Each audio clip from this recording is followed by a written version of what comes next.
igreja por esse momento tão especial desse congresso Cânones, que tem levado a igreja a refletir sobre alguns aspectos extremamente importantes da igreja e como isso tem sido salutar no nosso meio, principalmente numa data tão específica que nós vivenciamos agora, próximo aos 500 anos da Reforma. Também parabenizar o pastor Inácio por estar aqui também, trazendo uma palavra nesse sentido, a qual nos orienta como o culto deve ser prestado ao Senhor. É Ele que merece, é Ele que deve dirigir as nossas vidas como um culto e a igreja como um todo. Mas eu quero convidar você a abrir a sua Bíblia, lá no livro, na carta de Paulo aos Tessalonicenses, 1 Tessalonicenses, no capítulo 2, verso 13, eu estarei ministrando nesta manhã com o tema que me foi dado, Sola Escritura, o fundamento de uma vida que glorifica a Deus. 1 Tessalonicenses, capítulo 2, apenas o verso 13. Diz assim a palavra do Senhor: pelo que também damos sem cessar graças a Deus, porque havendo recebido de nós a palavra da pregação de Deus, a recebestes, não como palavra de homem, mas segundo é, na verdade, como palavra de Deus, a qual também opera em vós, os que credes. Amados irmãos, amadas irmãs, um certo autor chamado Vishal Mangawald, autor americano, em seu artigo, cujo título é A Bíblia é Importante no Século XXI, ele levanta o valor inestimável da palavra de Deus e também neste mesmo artigo ele observa determinadas coisas ruins que aconteceram quando um país ignora os princípios da palavra de Deus. E aí ele vai observar o fator da nação dos Estados Unidos, uma nação que foi fundamentada, foi solidificada sobre o princípio da palavra de Deus, e ele observa que ao abandonar todas essas coisas, foi prejudicial à vida de uma nação.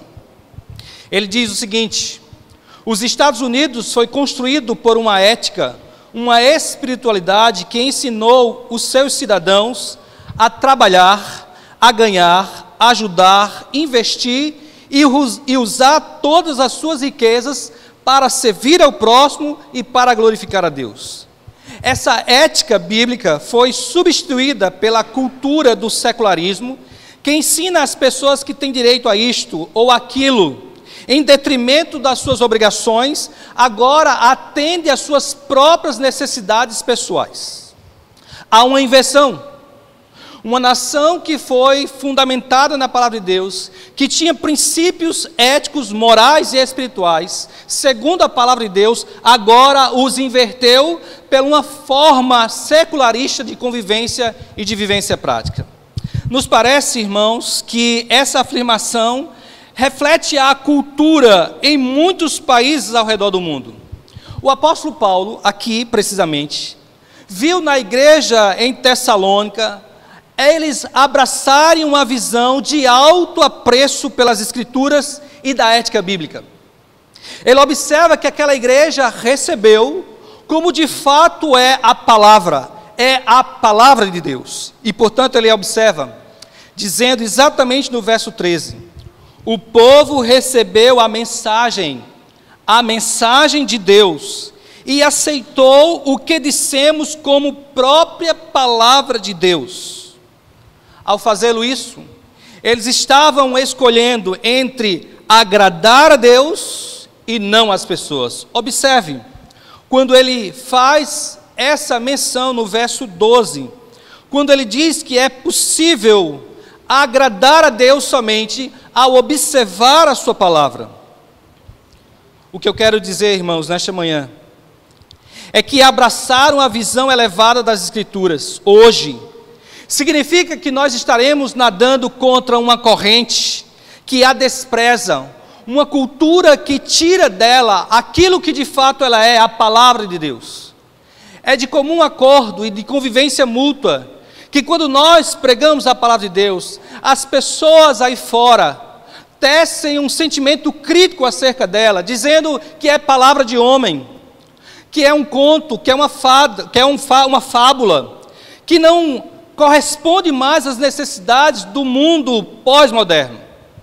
Parece que vivemos um momento crítico, como Dietrich Bonhoeffer vai dizer, vivemos uma era arreligiosa.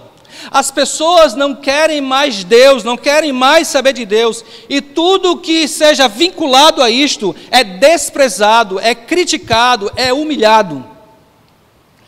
Por isso o grande desafio nosso é viver o que a palavra de Deus ensina e ordena. É ela que nos conduz a uma vida que glorifica a Deus e que Deus observe em nós uma vida aceitável, digna de conviver com o seu Evangelho. É claro que nós estamos aqui refletindo sobre o que de fato é viver uma vida que glorifica a Deus. E eu quero permear esse conteúdo observando algumas coisas importantes da palavra de Deus. Primeiro, a Bíblia é importante pois ela é o fundamento de uma vida que glorifica a Deus, e sem ela é impossível compreender todos os outros elementos dos solas. Se nós não compreendermos bem o que é o sola escritura, os outros terão uma deficiência no seu conceito, e como consequência disso, a minha vida, a sua vida, não estará de fato glorificando a Deus. Observe, Paulo, quando diz em 2 Timóteo, capítulo 3, verso 16 e verso 17, diz o seguinte: toda a Escritura é inspirada por Deus e útil para o ensino, para a repreensão, para a correção, para a instrução na justiça, para que o homem de Deus seja apto e plenamente preparado para toda a boa obra. Por isso, irmãos, a Bíblia é o fundamento de uma vida que glorifica a Deus, porque ela possui a sabedoria necessária para a mudança de vida que precisamos ter, não por nós mesmos, mas pelo confronto desta palavra que ainda transforma, que ainda é palavra de Deus, e é o poder de Deus que transforma a todos naqueles que creem. É por isso que a Bíblia não é só de interesse acadêmico, teológico. É por isso que a Bíblia ela não pode ser portada ou colocada apenas como objeto de estudo pastoral. A Bíblia precisa ser evidenciada em nossas vidas, devorada, alimentada por ela diariamente.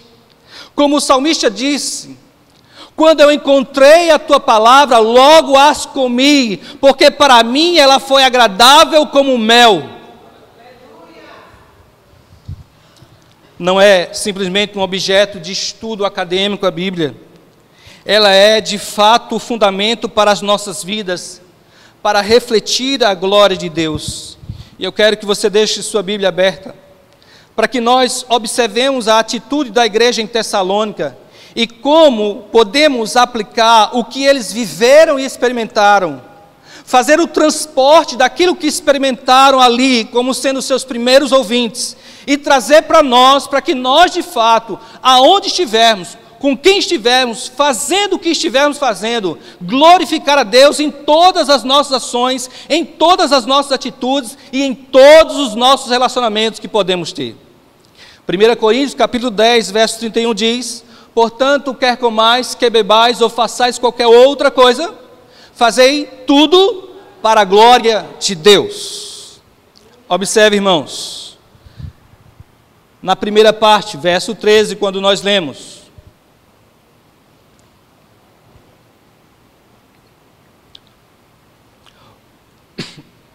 observe a atitude da igreja em Tessalônica. Ele descreve que aquela igreja apreciou a palavra que a eles foram pregadas. Paulo descreve que eles não consideravam isso como palavra de homens, mas sim como na verdade ela é a palavra de Deus. Não pode haver dúvida em nós, não pode haver questionamentos acerca dela. É possível até não compreendermos totalmente e completamente, mas uma coisa deve ser inegável: ela é a palavra de Deus. É preciso lembrar que a igreja em Tessalônica, ela foi fundada sobre a palavra de Deus, em meio à perseguição e em meio ao sofrimento. Observe o capítulo 1, verso 6, quando diz: e vós vos tornaste nossos imitadores e do Senhor, recebendo a palavra em muita tribulação, com a alegria do Espírito Santo. Portanto, irmãos, aquela igreja recebeu esta palavra em meio a crises, em meio a sofrimento, em meio a perseguição, mas mesmo assim não a abandonou, pelo contrário, apreciou o valor desta palavra. A grande questão, irmãos, é como eu e você temos apreciado a palavra de Deus, o quanto ela é importante para as nossas vidas, qual de fato é o papel dela na execução da nossa vida, do nosso culto, das nossas relações. É por isso que o apóstolo Paulo, ele começa a escrever àquela igreja, expressando gratidão por aqueles irmãos, pois eles tinham atitudes corretas em relação à palavra a eles pregada. Eles não a receberam como palavra de homens, eles não receberam como apenas um discurso de um apóstolo, receberam como ela é palavra de Deus. Quer nós gostamos, quer não, ela é a palavra de Deus, ela confronta as nossas vidas, ela exorta, disciplina, ensina, corrige, ela nos dirige. Agora observe, como é que de fato eles apreciavam a palavra? Como é que eles tinham autoestima por esta palavra pregada? Observe a sua consciência. A consciência daqueles irmãos estava atrelada ao fato de que aquilo que foi pronunciado, daquilo que foi pregado, era a palavra de Deus, não mais, não menos, era o próprio Deus falando àquela igreja. Eles tinham a consciência de que aquela palavra pregada a eles era a palavra de Deus. Não a receberam como palavra de homens, mas sim como palavra de Deus. Agora eu chamo sua atenção. Não devemos jamais tratar a Bíblia como um livro qualquer, pois sua origem, seu caráter, seu conteúdo, o seu preço são inteiramente distintos. A Bíblia é a palavra de Deus, nós não podemos tomá-la como mais um livro. Ela precisa encontrar centralidade na nossa vida, ela precisa ser apreciada. Recentemente, eu tendo uma experiência muito boa com a palavra de Deus, Deus me fez novamente estudar as Escrituras, não para pregar, porque aqui há um grande problema entre pregadores, que às vezes nós colocamos o estudo da palavra simplesmente para o exercício da pregação pastoral, e esquecemos muitas vezes a vida devocional, que está para além do ofício, porque nós precisamos nos alimentar também. E aí, o Senhor me fez meditar nos Salmos, e eu estou aí completando já o finalzinho dos Salmos, meditando para mim, devocionalmente, porque nós precisamos nos alimentar diariamente, ela é o nosso alimento diário. Por isso, irmãos, o que é que nós temos alimentado? O culto, de fato, ele vai ser uma explosão de adoração a Deus, quando a minha adoração em casa começou. O culto não começa às 19 horas, o culto começa quando nós abrimos nossos olhos e começamos a glorificar a Deus, exaltamos a Ele, meditamos a Sua palavra, vivemos uma vida espiritual também lá fora.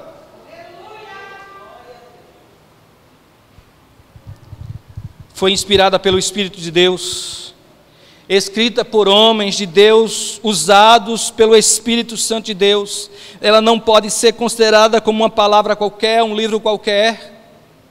Ela não pode compor um modelo espiritual, não pode ser uma vestimenta que nós compomos de uma maneira religiosa. O autor Warren, ele vai dizer o seguinte: A maneira de um cristão tratar a Bíblia mostra a consideração que tem por Jesus Cristo. Ele é o verbo vivo e a palavra é o verbo escrito, mas em essência os dois são a mesma coisa. Como eu e você temos tratado as Escrituras? Como eu e você temos colocado ela como importante, vital para as nossas vidas? Porque conhecer a Cristo pressupõe o conhecimento da palavra, porque é na palavra que Deus é revelado, Jesus é apresentado, é nela que encontramos a fonte de vida que é Jesus. Um outro autor, chamado James White, ele vai dizer que todo ataque à fé cristã inclui, em uma ou outra forma, uma negação do sola Escritura. Eu começo a perceber, irmãos, que nós queremos viver muito mais de adorações, de cânticos, de momentos de comunhão, e aqui eu não estou negando que isso é bom, mas eu quero dizer que é necessário pararmos tempo para meditar nesta palavra, termos dela a instrução necessária para a vida, gastarmos o nosso tempo comunitário aqui na igreja, lendo a palavra, expondo a palavra, aprendendo da palavra, sendo corrigido por ela, confrontado por ela. É preciso, irmãos, entender que quando a fé começa a esmorecer, o pilar que foi derrubado foi o meditar das Escrituras. Quando a nossa vida espiritual começa a esfriar, é porque de fato deixamos de nos alimentar daquilo que é essencial às nossas vidas, a palavra de Deus. Talvez a Igreja de Cristo esteja atravessando um dos seus mais difíceis períodos da história, no que diz respeito à acolhida da palavra de Deus, da acolhida daquilo que é fé e prática, da sua norma de conduta de vida. Parece que nós vivemos um momento tão estranho, porque há muita Bíblia sendo produzida, a Bíblia para todos os gostos, é Bíblia da mulher, é Bíblia do obreiro, é Bíblia da promessa, é Bíblia da batalha espiritual, é Bíblia da criança, é Bíblia do jovem, é Bíblia do adolescente, mas o inverso que ocorre é que muita Bíblia foi produzida, mas pouco conhecimento tem sido presenciado numa igreja que ama a palavra de Deus. Há um conhecimento rasteiro das Escrituras, há um conhecimento superficial do que de fato ela é. E como diz John Piper em sua frase, conhecimento fraco de Deus produz cristãos fracos, e cristãos fracos não sobrevivem a tempos difíceis. Quer permanecer firme e forte? Leia a palavra. Viva a palavra, coma a palavra, adore pela palavra, ore pela palavra, suplique pela palavra, clame pela palavra, mas não deixe a palavra. Parece que nós vivemos, a igreja evangélica brasileira, parece que há uma perturbação naquilo que a igreja é, ela como sendo fruto da reforma do século XVI, nunca se citou tanto a Bíblia como atualmente é citada, mas nunca mesmo o tanto que vemos de produção de Bíblia, mas temos visto poucos irmãos amadurecerem por esta palavra. Não sei como nós vivenciamos uma vida que glorifica a Deus distanciada da palavra. É impossível, é inconcebível. Podemos até ter uma vida mística, podemos até ter experiências que nos emocionam, mas é a palavra que alimenta, que fortalece, que nos mantém de pé. É por meio da palavra que o Espírito nos revela força, coragem. É pela palavra de Deus que nos incentiva a sair das quatro paredes, pregar esta palavra. É por meio desta palavra que é nos colocado a decisão a ser tomada. E é por meio dessa palavra que nós chegaremos, porque ela é lâmpada para os nossos pés e é luz para o nosso caminho. Jamais poderemos caminhar, dar um passo sequer, se esta palavra não nos direcionar em tudo o que nós fazemos. Você quer glorificar a Deus? Você quer adorar o Senhor? Tenha a palavra em apreço, em alta estima, que ela seja de fato a primazia de todas elas. Parece que a igreja brasileira, paradoxalmente, sendo herdeiras da reforma protestante no século XVI, embora muitas vezes dizendo que estão sobre o fundamento da palavra, mas nunca se viu tanto desrespeito à palavra de Deus como realmente tem acontecido nos nossos dias. Parece que ela foi relegada como fonte secundária de informação. Parece que ela foi colocada para justificar os nossos anseios, nossos desejos pessoais. Às vezes usamos as Escrituras para justificar aquilo que nós queremos. Quando determinados segmentos usam a palavra como estratégia para pressionar a Deus, para colocar Deus contra a parede, como se isso fosse possível. Nunca se desrespeitou tanto a palavra de Deus, nunca se usou de maneira inadequada, nunca se colocou conceitos estranhos como hoje nós vivenciamos. Basta olhar a internet. Pessoas que se auto-intitulam apóstolos, pessoas que se auto-intitulam pai apóstolos, patriarcas e até semideuses, que dizem coisas que a palavra de Deus não revelou, não deixou determinada, mas que por meio dela tem justificado a sua conduta, a sua prática, e nós vemos as aberrações que acontecem. É um copo com água em cima da geladeira, é uma vela para energizar, é o sal grosso para tirar os espíritos malignos da casa, é o tocar em uma vestimenta de sangue. O único sangue que nos purifica, que nos dá vitória, é o sangue de Jesus, nenhum outro há poder. E muitos mesmo têm sido levados por falta exatamente do conhecimento da palavra. Por isso, irmãos, aprecie esta palavra, ame-a, tente lidar com ela com muito amor, com muito desejo, com sede.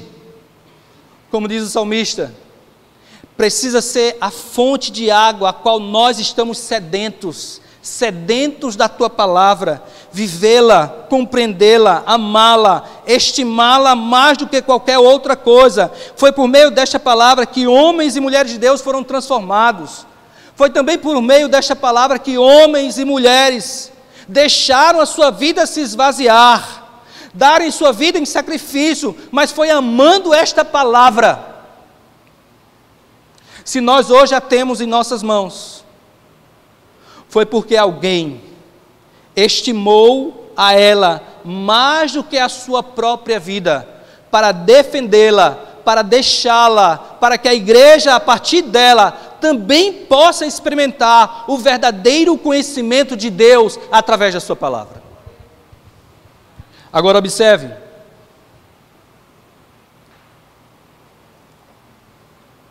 ainda no texto, a igreja de Tessalônica,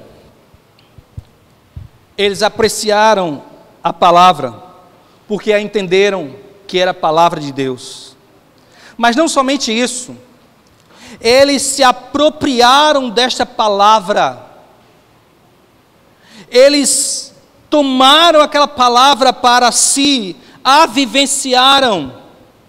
Observe o texto. Em algumas traduções bíblicas, a expressão receber e recebeste vem duas vezes. Não sei como está na sua. No entanto, essas duas palavras são usadas de maneiras distintas. A primeira delas significa aceitar de outro. A segunda palavra, recebestes, tem o sentido de acolher e receber de bom grado.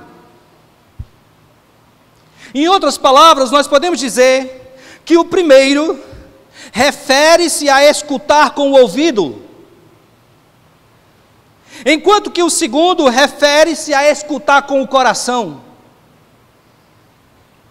Por isso que a igreja em Tessalônica não apenas ouviram a palavra, mas também a aceitaram em seu interior, para a transformação da sua vida interna. Há uma diferença entre apenas ouvir por ouvir. Há uma diferença entre ouvir e internalizar a palavra de Deus. É preciso entender, irmãos, que a palavra de Deus não pode ser meramente escutada por nossos ouvidos. Ela precisa ser internalizada, ela precisa se apropriar de todo o nosso ser, e é na raiz do nosso ser que ela produzirá o efeito desejado por Deus em nós. Muitos apenas ouvem, mas não internalizam a palavra.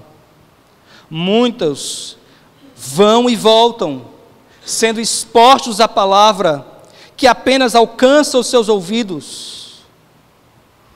Como temos recebido a palavra de Deus? Como é que nós nos apropriamos dela? Será que nós, ao compreendê-la e recebê-la no nosso coração, passamos a meditar sobre ela, de modo a assimilar no nosso ser interior? Será que eu e você, ao ser exposto à palavra do Senhor, temos de fato internalizado ela, de maneira que ela transforme o nosso ser interior, e que essa transformação interior reflita no exterior? Ela é a fonte de toda a sabedoria, fonte de toda a graça. É ela que nos aponta aos céus, é ela que aponta a Cristo, é ela que nos leva a glorificar a Deus, mas ela precisa ser internalizada. Não basta ouvir. Não basta ouvir, porque ouvir por ouvir todos podem, mas internalizar é o grande desafio. Como é que eles se apropriaram desta palavra? Aplicando a palavra em suas vidas. Continue a olhar o texto. Ele diz, a palavra do Senhor, eles a obedeceram como palavra de Deus pela fé. E por causa exatamente deles terem recebido esta palavra, a palavra trabalhava, operava em suas vidas. O apóstolo Tiago, no capítulo 1, verso 22, diz: sede praticantes da palavra, e não apenas os que se enganam, enganando a si mesmo. É preciso internalizá-la. É preciso evidenciar internamente, é a palavra que move as nossas vidas. É preciso colocar esta palavra no nosso coração, para que de fato o efeito por ela que produz acerca da vontade de Deus seja refletido em nossas vidas. Por que isso ocorreu à igreja de Tessalônica? Porque a palavra de Deus tem nela o poder suficiente de Deus de cumprir a sua vontade. Isaías capítulo 55, verso 10 e 11 diz: assim como a chuva e a neve descem dos céus e não voltam para eles sem regarem a terra e fazerem-na brotar e florescer, para ela produzir semente para o semeador e pão para o que come, assim também ocorre com a palavra que sai da minha boca. Ela não voltará para mim vazia, mas fará o que desejo e atingirá o propósito pela qual enviarei. A palavra de Deus é poderosa. Quando você consegue compreendê-la, internalizá-la, não há como não ser transformado, não há como não ser alcançada por ela, não há como não produzir um efeito benéfico nas nossas vidas, espiritualmente, mas também socialmente, moralmente, eticamente. É uma palavra que produz frutos. Pessoas fiéis pregaram e ensinaram esta palavra. A maneira como Deus geralmente avança o Evangelho é através de homens e mulheres fiéis compartilhando a palavra de Deus com incrédulos. Não é por meio de sinais, não é por meio de prodígios, não é por meio de grandes eventos. A palavra de Deus chega ao incrédulo quando eu e você compartilhamos do que experimentamos, o que ela fez nas nossas vidas. É no viver diário, no diálogo, na conversa, no contato com o outro, mostrando a experiência que nós temos com esta palavra transformadora.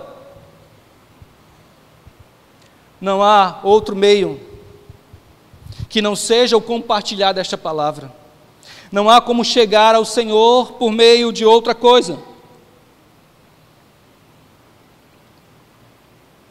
Seja você e eu, homens e mulheres fiéis a esta palavra, que compartilha.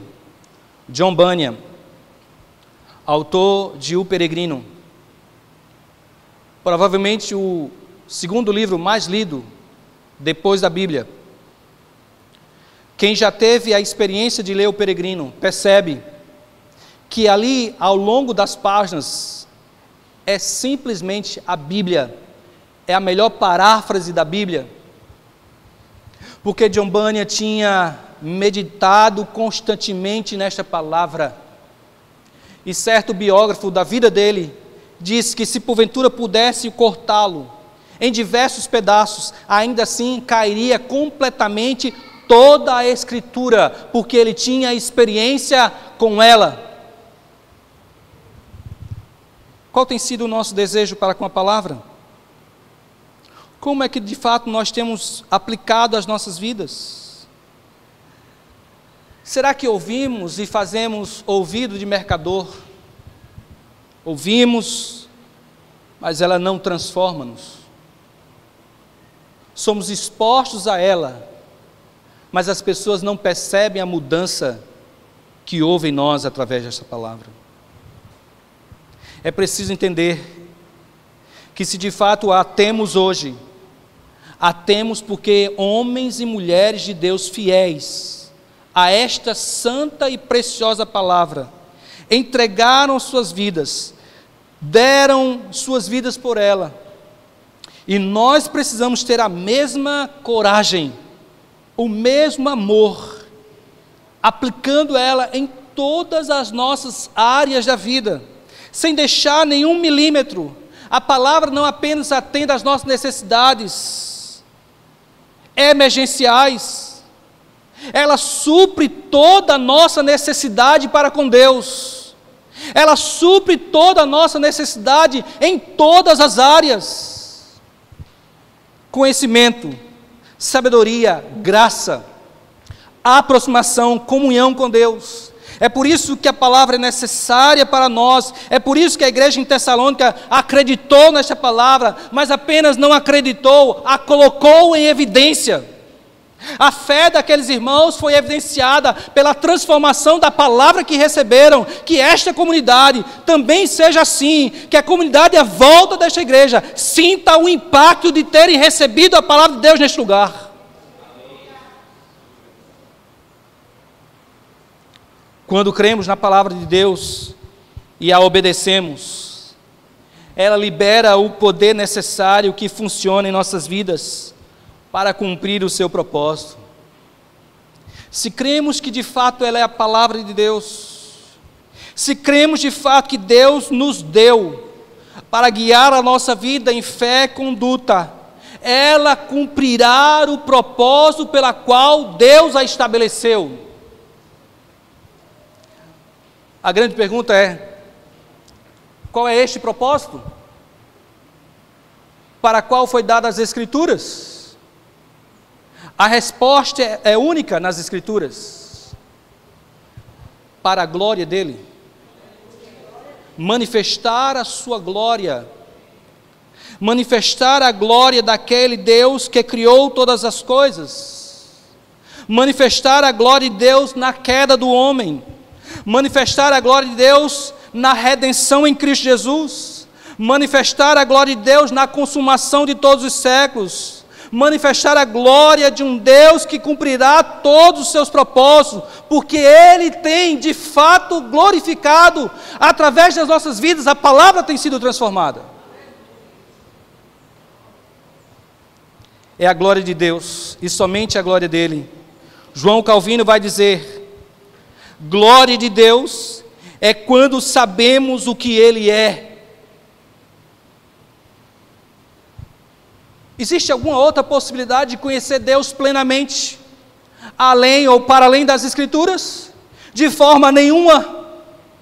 A criação pode dar relampejos do Deus maravilhoso. A criação pode manifestar algum traço do atributo de Deus, mas é somente a palavra de Deus que o revela plenamente ao homem. Aqui, de fato, é onde entra a importância das Escrituras. Somente ela revela Deus plenamente. Não há outra revelação pela qual o homem venha conhecer a Deus. Somente ela revela quem é o homem e suas necessidades. Não são as ciências sociais, não são as ciências humanas que podem tocar aquilo que é o homem, mas somente a palavra de Deus revela quem é o homem e o propósito pelo qual ele foi criado. Somente ela revela qual o propósito de toda a criação e o caos que nós nos encontramos hoje. Somente ela pode ter a resposta pelo qual nós sofremos neste momento. Somente ela responde os anseios, a necessidade de uma humanidade que caiu e que precisa ser redimida. Somente ela revela que há um plano redentor chamado Jesus Cristo. Só ela revela o verdadeiro mediador entre Deus e os homens, Cristo Jesus. Somente ela revela que o nosso pecado foi pago completamente na cruz do Calvário. Somente ela revela que o escrito de dívida já foi rasgado e hoje nós temos acesso a Deus livremente. Somente ela revela que há um juízo vindouro sobre o pecado, que as injustiças e tudo que proveio da queda e do pecado com Adão e dos nossos próprios pecados, haverá um juízo e ninguém há de escapar. Haverá uma data específica do calendário mundial, onde o juízo será estabelecido, aonde o trono será colocado, onde vivos e mortos, crentes e incrédulos, ímpios e perversos, santos e piedosos, estarão diante do trono de Deus. Somente ela revela de como nos prepararmos para este grande dia, mas sem esquecer do presente. É ela que nos prepara para esse grande encontro. É ela que nos fala que nós estaremos lá, mas não nos faz tirar o nosso pensamento do aqui e agora. Pelo contrário, as Escrituras nos apontam um futuro, mas nos lembra da responsabilidade quanto ao presente, e é no presente que manifestamos a realidade futura. Experimentamos gotas do que está para ser revelado. Alguém já disse que quem muito pensou nos céus, fez muito pela terra. Crente não é para estar com a cabeça apenas no céu, é estar o seu objetivo lá, mas sem negligenciar o presente aqui e agora, com a nossa missão, com a nossa adoração, com o nosso compartilhar, com a convivência diária, com o compartilhar dessa palavra. É preciso fazer muito mais. Somente ela revela que dor, sofrimento, choro, lágrima serão deixados para trás, porque tudo novo se fará. É para lá que nós estamos caminhando, é por ela que nós estamos sendo orientados, guiados, instruídos, alimentados, confortados, consolados. É por meio dela que nós colocamos o pé em terreno seguro. É por meio dela que eu posso dizer que eu amo a Deus e o conheço porque eu leio a palavra, vivo-a na intensidade da minha vida. Somente ela nos lembra que temos uma recompensa. E a maior recompensa não é céu, não é uma casinha dourada nos céus, não é pisar sobre as ruas celestiais. A melhor recompensa é ter face a face o encontro com aquilo que ela revelou, o nosso Senhor e Salvador Jesus Cristo. Quero caminhar para o final. Se cremos verdadeiramente que a Bíblia é a palavra de Deus inspirada, o que nós devemos fazer? Qual será a minha atitude e a sua atitude?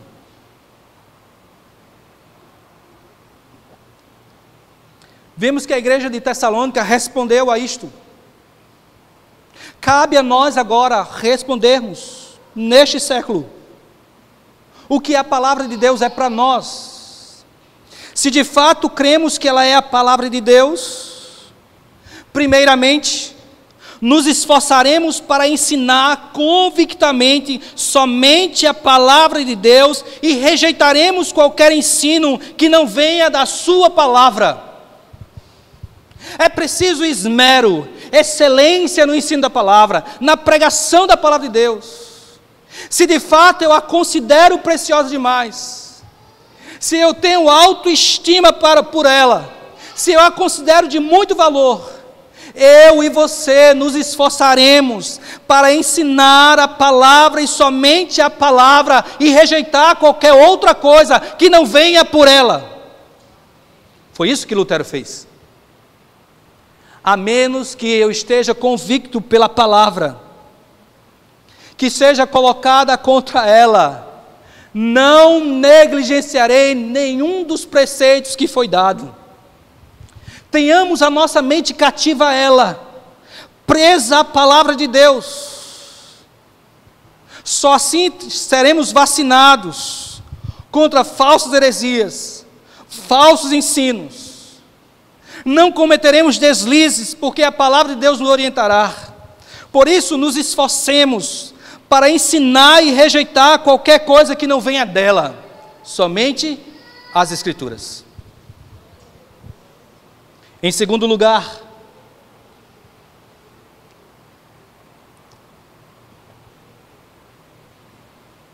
decidiremos fazer o melhor uso de nossa força, da nossa capacidade, da nossa vida.